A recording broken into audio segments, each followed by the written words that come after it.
News 24 తెలుగుకి స్వాగతం. వార్తలోని ముఖ్యాంశాలు ఇప్పుడు చూద్దాం. పోరుమావిళ్ళ ఎంపీటీఓ కార్యాలయంలో ఎంపీటీఓ రమణారెడ్డి న్యూస్ 24 తెలుగు ఉగాది మరియు ఛానల్ యొక్క 5వ వార్షికోత్సవ క్యాలెండర్ను ఆవిష్కరించారు.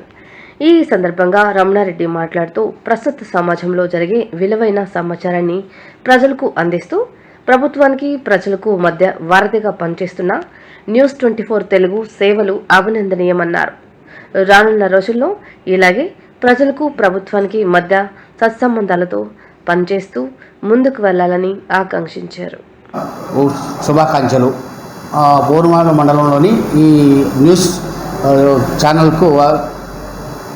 ఛానల్కు ఎందుకంటే మనం ఈ మండలంలో ఉన్నటువంటి ఛానల్ బాగా పనిచేస్తున్నారు. ప్రజల్ని కూడా బాగా తీసుకెళ్తున్నాడు. ఎక్కడెక్కడ ఉండే సమస్యలను కూడా ప్రజల్లోకి తీసుకెళ్ళి అధికారుల దృష్టికి తీసుకెళ్లడం కానీ అన్నిటి విధాల్లో కూడా బాగా పనిచేస్తుంది.